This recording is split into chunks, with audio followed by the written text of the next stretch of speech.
বাংলাদেশে নতুন আরেকটি ছাত্রদের রাজনৈতিক দল আত্মপ্রকাশ করতে যাচ্ছে বলে ইতিমধ্যেই পত্রপত্রিকায় বিভিন্ন জায়গায় প্রকাশ এসেছে।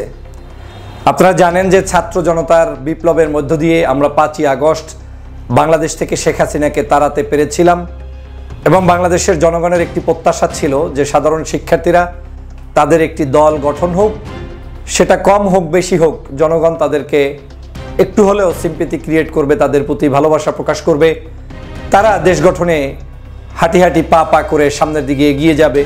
একটা পর্যায়ে গিয়ে দেশের প্রয়োজনে, জনতার প্রয়োজনে তারা দেশের সরকারেও যদি কখনো পৌঁছতে পারে, সেটা জনগণ কখনোই তাদেরকে খারাপ চোখে দেখতো না, বরং তাদেরকে সহযোগিতা করত। কিন্তু আজকের এই ছাত্র জনতার সেই যে আবেদন, তাদের প্রতি জনগণের যে প্রত্যাশা, সেটাও আমার কাছে মনে হচ্ছে নতুন করে আবার ভেঙে পড়তে শুরু করেছে। যদিও বাস্তবতা অনেক কঠিন, ভবিষ্যৎ প্রমাণ করবে যে কে কোন জায়গায় যাচ্ছে। বাংলাদেশের জনগণ সবসময় আপসহীন মানুষদের পক্ষে থাকে, মানে জনগণের কাছে যদি আপনি ভালোবাসার পাত্র হতে চান, তাহলে আপনাকে আপসহীন এবং ন্যায়নিষ্ঠ এবং আপনার কথাবার্তার মধ্যে এক ধরনের চিন্তা চেতনা থাকতে হবে। আজকে এরকম কালকে এরকম এমনটা নয়। আপনি সৎ চিন্তায় সত্যের পক্ষে, ন্যায়ের পক্ষে বলিষ্ঠ ভূমিকা পালন করবেন, এটা জনগণ প্রত্যাশা করে। কিন্তু জনগণ এটা যদি দেখে যে কোনো ব্যক্তি 2-5টা সিট বিশেষ কোনো ভাগবটোরার জন্য কিংবা বিশেষ কোনো স্বার্থে এমপি মন্ত্রী হওয়া, এসব কিছু মিলে দেশি বিদেশি বিভিন্ন জায়গায় সহযোগিতা নিয়ে কিংবা করে নিজে কোনো পদ পদবি ভাগিয়ে নেওয়া, এই চিন্তা যখন এদেশের জনগণ দেখে, তখন সেটা ভালো চোখে তারা দেখে না। এতে যে ক্ষতিগ্রস্ত তারা হয় এমনটা না, তাদের লম্বা সময়ের জন্য তারা ক্ষতিগ্রস্ত হয়, শর্ট সময়ের জন্য কেউ এমপি হয়, কেউ মন্ত্রী হয়। কারণ জনগণ হয়তো ওই অল্প সময়ের জন্য অন্য কোনো একটা জোটের সাথে মেশার কারণে, অ্যালায়েন্সের কারণে হয়তো নির্বাচিত হয়ে যায়, কিন্তু তার স্বতন্ত্রতা, তার যে একটা মানুষের প্রতি আবেগ ভালোবাসার যে জায়গাটা, সেটা নষ্ট হয়ে যায়। বাংলাদেশে বর্তমান সময়ে জনতার প্রত্যাশা ছিল সাধারণ শিক্ষার্থীরাও এমন কিছু বিপ্লব তৈরি করুক যে বিপ্লবের সম্মিলিত প্রয়াসে দল মত নির্বিশেষে তাদের ভিতরে কিছু মানুষ প্রবেশ করে সবাই মিলে একটি দেশ মাতৃকার সেবায় তারুণ্যে উজ্জীবিত সংগঠন করবে। কিন্তু সংগঠন ঠিকই হয়েছে, ঢাল মানুষের কাছে ঢাকঢোলও অনেক কিছু পিটানো হয়েছে, মানুষও এসেছে, বড় বড় আয়োজনও তাদের হয়েছে, ইফতার মাহফিলও সুন্দরভাবে সম্পন্ন হয়েছে। কিন্তু হঠাৎ করেই আবার তাদের মাথার উপরে এসে নতুন করে আরেকটি যন্ত্রণা শুরু হয়েছে, সেটা হচ্ছে নতুন আবার তাদের মধ্য থেকে আরেকটি দল। এই দল যে কেউ করতে পারে, বাংলাদেশের যে কোনো রাজনৈতিক সংগঠনের করার অধিকার রয়েছে বাংলাদেশের যে কোনো সাধারণ নাগরিকের। একজন রিকশাওয়ালা চাইলেও বাংলাদেশের রাজনৈতিক দল গঠন করতেই পারে। কিন্তু হঠাৎ করে এই যে রাজনৈতিক দল আরেকটা হবে এবং সেটা এই এনসিপিরই একটি গ্রুপের সদস্যরাই করতে যাচ্ছে, এটা এক ধরনের নতুন চিন্তার কারণ হচ্ছে এরা যদি ওই দলের ভিতরে সম্পৃক্ত কোনো ব্যক্তি না হতেন, তাহলে এই দলটা ফোকাসে সেভাবে আসতো না, ভিন্ন ফোকাসে আসতো। কিন্তু যেহেতু তারা এই একই জায়গা থেকে সূত্রপাত, 5ই আগস্টের চেতনা, জুলাই বিপ্লবের পরবর্তী সময়ে একসাথে নাগরিক পার্টিতে অবস্থান করা, মানে নাগরিক কমিটিতে অবস্থান করা, এখন আবার পার্টি হওয়ার ঠিক বিগিনিংই কেউ অফ যাওয়া, কেউ কন্টিনিউ করা, এই যে একটি নতুন তৈরি হয়েছে পরিস্থিতি, এই পরিস্থিতিটা আসলে আগামী দিনের রাজনীতিতে কি কি সমস্যা তৈরি করতে পারে, সেটাই আসলে মূলত চিন্তার বিষয়। আমার কাছে যেটা মনে হচ্ছে, আমাদের রাজনৈতিক দলগুলো সফল না হওয়ার পিছনে অনেকগুলো কারণ থাকে। এর মধ্যে অন্যতম কারণ হচ্ছে অনৈক্য এবং আইডিওলজিক্যাল গ্যাপ। আমাদের ভিতরে যখনই রাজনৈতিক সংগঠন দল গঠন করি, আমরা এক ধরনের স্পিরিট নিয়ে কাজ করি, কিন্তু কিছুদিনের মধ্যেই দেশি বিদেশি বিভিন্ন গোয়েন্দা সংস্থার খপ্পরে পড়ে আমরা আমাদের নীতি, আদর্শ, অবস্থান সেটাকে ধ্বংস করে ফেলি। আর সেটা করার কারণেই এই অনৈক্য প্লাস আমাদের আদর্শ ধ্বংস, এই দুটোর কারণেই মূলত রাজনৈতিক দলগুলো হালে পানি পায় না। ছাত্র জনতার এই দলটি ভালো করবে, এটা আমি প্রত্যাশা করি। এখনো আমি তাদের একজন ওয়েল উইশার, শুভাকাঙ্ক্ষী, কোনো সন্দেহ নাই।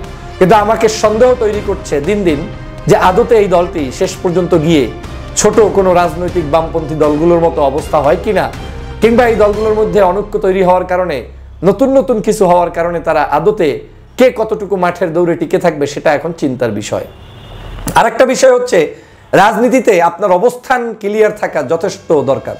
এদেশের জনগণ আপনার ভিতর বাহিরটা বুঝতে চায়। আপনি জাতীয়তাবাদী ইসলামী মূল্যবোধে বিশ্বাসী, না শুধু জাতীয়তাবাদী মূল্য বিশ্বাসী, না শুধু ইসলামী মূল্যবোধ বিশ্বাসী, না আপনি অন্য কোনো মূল্যবোধ বিশ্বাসী? জনগণের কাছে ক্লিয়ার হতে হবে। এদেশে আপনি শুরুতে ভাব নেবেন একরকম, পরবর্তীতে এসে আপনি যেটা প্রথম ভাব নিয়েছেন সেটা থেকে ভিন্ন কিছু প্রকাশ করলেন, জনগণ সেটাকে ভালোভাবে নিতে পারে না। তো আমার কাছে মনে হচ্ছে নতুন যে রাজনৈতিক দল আসছেন তারা সময়ের প্রয়োজনীয় হয়তো এখন বলার চেষ্টা করছেন যে এখানে কোনো জাতপাত থাকবে না, সবাইকে নিয়ে ধর্মীয় মূল্যবোধ সহ সবাইকে নিয়ে একসাথে পথ চলা, এবং জুলাইয়ের যে স্পিরিট সেটাকে তারা শুধু জুলাইয়ের স্পিরিটটাকেই তারা ধারণ করতে চায় বলে তারা এই কাজ শুরু করেছেন। আবার তাদের ভিতরেও দু একজন ব্যক্তি রীতিমধ্যেই ফেসবুকে আমরা মন্তব্য দেখেছি, টক শোতে মন্তব্য দেখেছি, যেগুলা ব্যথিত করেছে বহু মানুষকে, যদিও তিনি এটার জন্য দুঃখ প্রকাশ করেছেন। রাজনৈতিক একটি সংগঠনকে যেভাবে তিনি মিন করেছিলেন বা যে মিন করে বক্তব্য দিয়েছিলেন সেজন্য দুঃখ প্রকাশ করেছেন। তো সবকিছু মিলেই একটি পরিস্থিতি এমনভাবে যাচ্ছে যে এই পরিস্থিতিটা আসলে আমাদের বাংলাদেশের জন্য আগামী দিনের জন্য একটা কঠিন সময় অপেক্ষা করছে। এই ছাত্র জনতা কোন দিকে কতটুকু সফল হবে সেটা নির্ণয় করবে বাংলাদেশের সাধারণ জনগণ এবং নির্ণয় করবে তাদের আদর্শিক জায়গাটা। তবে এতটুকু আমি পরামর্শ দিয়ে যেতে পারি, আপনি যে দলই করেন না কেন, যে আদর্শই করেন না কেন, এদেশে আইডিওলজি অন্যতম একটি ফ্যাক্ট। চোখের সামনে দেখেন বহু রাজনৈতিক দল আছে যাদের বিভিন্ন বয়স 30 বছর, কিন্তু এখন 30 জন মানুষও নাই। এর কারণ কি? কারণ তারা প্রগতির কথা বলে ধর্মটাকে ভিন্ন দিকে ট্যাগ লাগিয়ে ভিন্ন জায়গায় রেখে দিতে চায়, এবং এটা করতে গিয়ে সাধারণ মানুষদের স্বতঃস্ফূর্ত অংশগ্রহণ নেই। আপনি উদার হতে সমস্যা নেই, আপনি মুক্ত চিন্তার মানুষ, তাতে কোনো সমস্যা নেই, কিন্তু আপনি মুক্ত চিন্তার অর্থ যেন এমন হয় যে মুক্ত মানে সবাই আপনার কাছে মুক্ত।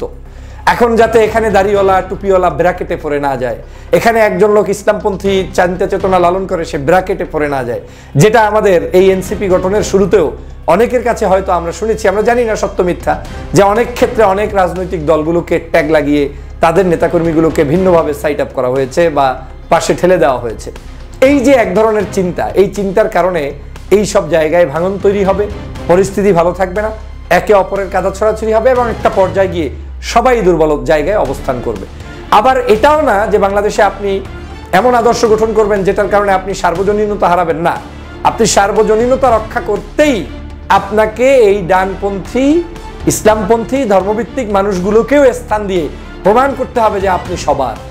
এখন আমাদের এই যে দন্যতা বাংলাদেশের রাজনীতিতে আছে, একটু ডান হলেই তাকে কোণঠাসা করা, তাকে নিলে বিদেশ কিভাবে বলবে, অন্য দেশ কিভাবে বলবে, এই কারণেই আপনারা জাগতে পারেন না। আমি নতুন রাজনৈতিক দল আরেকটি যারা আসবেন আপনাদের প্রতিও একই নসিহত, আপনারা কিভাবে আগামী রাজনীতি করবেন, আপনারা এনসিপির মতাদর্শ অনুসরণ করবেন নাকি সম্পূর্ণ ভিন্ন প্ল্যাটফর্ম গঠন করবেন, নাকি আপনারা করার পরে আরও একটা নতুন কিছু আসবে, সেটা জনগণ দেখবে। তবে আমি মনে করি বাংলাদেশের প্রেক্ষাপট বিবেচনা করে আপনাদের পথ চলা অত্যন্ত জরুরি, এবং এই বাংলাদেশের রাজনীতিতে আপনারা যদি টিকে থাকতে চান তাহলে সার্বজনীন যে চিন্তা সেটাকে যাতে কোনো অবস্থায় কোণঠাসা না করেন, তাহলেই হয়তো জনতার প্রত্যাশা আপনাদের প্রতি থাকতে পারে এবং সেই প্রত্যাশাই আপনাদের প্রতি